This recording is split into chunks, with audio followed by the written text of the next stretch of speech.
Welcome to the Symposium interview series. My name is Kerry Stevenson, and today I'm speaking with Paul Dowd.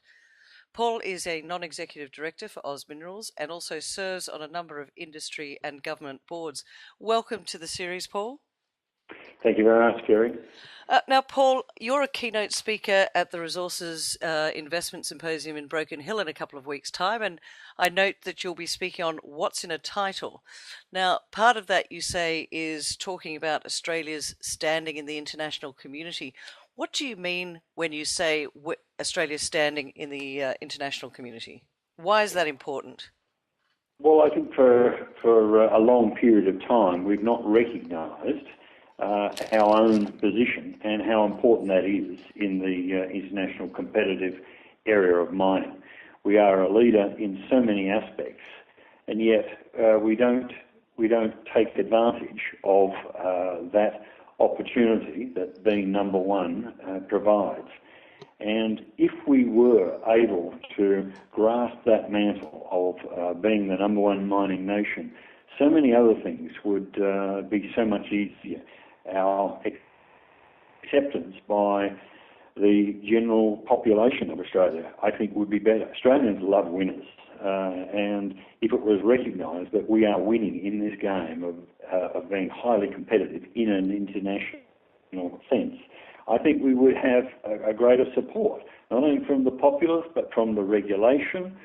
When you look at nations that are recognised as being number one in their field, whether it's the Swiss with banking or whatever, they have regulation that therefore protects that position that they have achieved as number one.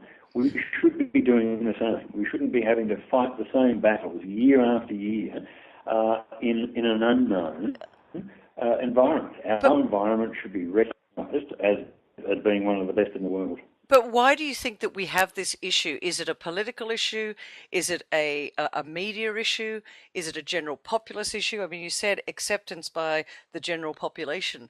What are we doing wrong that isn't allowing this message to get out? There's certainly a lot of industry associations, the Minerals Council of Australia, we've got AMEC, we've got AusIMM. There's a lot of associations out there, and I know you're involved with some of them.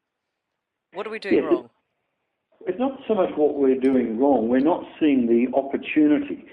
If we had this broader perspective of where we stand in that international community, it would make our planning so much easier. It would make our arguments with governments and other communities so much easier.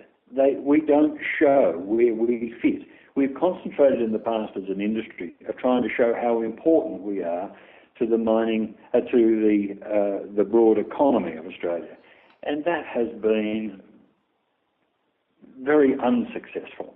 But when we had superannuation brought in, compulsory superannuation, and mums and dads then bought into BHP, all of a sudden BHP, and therefore mining, is an acceptable practice because people saw the relevance to them. And I think if we were able to show where Australia fits into that international scene, we would have less difficulty in trying to win so many of these regulatory and investment battles. So you're saying the message is wrong and that we're looking to the past and we need to look to the future? Is that what I'm hearing from you? That's exactly what it is. Okay, so if the message is wrong, what should the message be? The message should be a sense of pride in what the mining industry has achieved in Australia, both from a safety, a technology, a productivity. All those aspects are very important. And it's not just simply a matter of wishing that we were number one. There's a set of criteria that could be applied that would show that we either lead in all of those aspects of the criteria or we are amongst the top 2 or 3 nations in the world. And if that were able to be presented in a way that the general community understood, then I think there is a greater opportunity for support from many of those areas that are not supportive currently. Paul, you say, we're muddling around at the bottom of the pyramid and that what we need to look at is the bigger picture. And you mention a set of criteria to apply. What sort of sets of criteria would you look at in trying to get us to stop muddling around at the bottom? Well, first and foremost, if you're going to be a miner of any importance, or a mining nations of any importance, you have to have the values of safety. Now, our safety record is amongst the best in the world, and I would argue that it is the best in the world. You've got to have an environmental management that is amongst the best in class. Wealth creation relative to the national economy, a mineral endowment, a number of commodities in which you're a leading producer, a vertically integrated industry presence, mining services industries that support the industry, and more important than anything else, I think, is the science, education, and research support that does exist in Australia through CSIRO and many other innovative institutions. And they're only some of the 11 criteria that I think are important to understanding where we fit and measuring where we stand amongst the international community. Well, Paul, I speak to a lot of people. I'm based in Sydney, big city. A lot of people that I speak to, they consider mining just that dirty part of the economy they don't want to speak about. It's very hard to change their minds. They've got a mindset now. The schools don't really focus on educating people about where mining sits in Australia. Do we start at that level? Do we start, and how do you change it, something that's ingrained where we don't actually support the mining industry from that sort of grassroots early learning area? I'm not sure that we start there. I think that becomes a consequence once you recognise where we stand. And if political leaders in particular understood the value that would be created out of taking that mantle of number one, it would naturally bring a lot of inflow. As I said before, Australians love winners, and if the mining industry is seen as a winner in what it does amongst some very stiff opposition throughout the world, I think that alone would endear itself to many people who are either apathetic or even anti at this stage. I think apathy and anti is very opportune. Where do you think we lie? You mentioned politics a moment ago. Are they supportive or are they indifferent? Do they not understand where it's the importance of the mining industry in Australia? I think both sides of politics are actually quite indifferent. They don't understand that this could be an important issue for Australia. I can remember growing up in Broken Hill, and in those days when I was a kid, we used to talk about that we had a social cringe in Australia. We didn't know our position.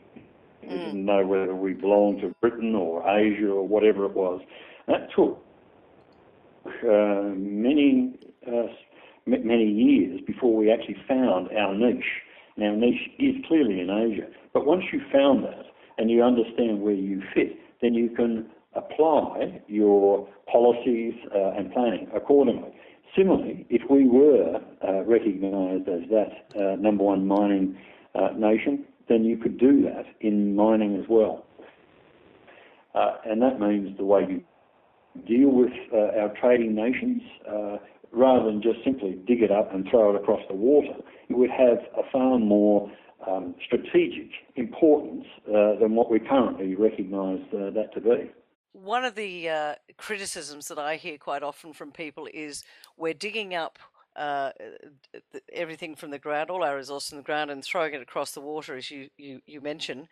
What can we do to change that perception? Should we be having a better manufacturing presence here and adding the value here, or is there a different option?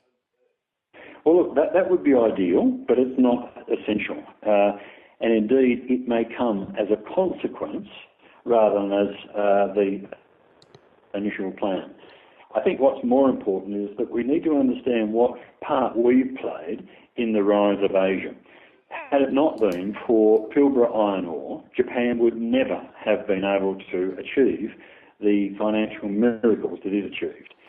Similarly for Korea, and now similarly for China.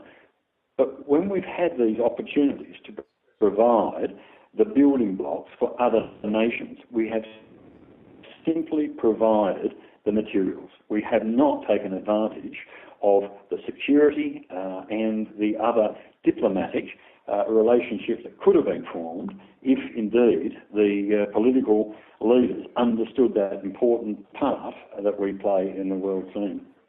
It sounds like we might need a summit to try and get some of these issues put on the table and have a more strategic, wide-ranging plan. Paul, let me ask you for one last comment before we wrap up. What would you say to people that are out there at the moment wondering which direction we should take? Can you wrap it up in one sentence as to what you think is the most important thing for us to do for the mining industry right now? To focus on the future, less so on the past of what we've done. And if we are going to be sustain this position of number one, we really have to then concentrate on our position and the role of technology that is going to secure that position. Paul Dowd, thank you very much for talking with me this morning. I know that you're an A grouper, which means you were not only born in Broken Hill, but your father was born in Broken Hill and he worked in the mine. So I'm sure Broken Hill will welcome back an A grouper. I, of course, am from away. We look forward to seeing you in Broken Hill. Thank you, Paul. Thanks, Kerry.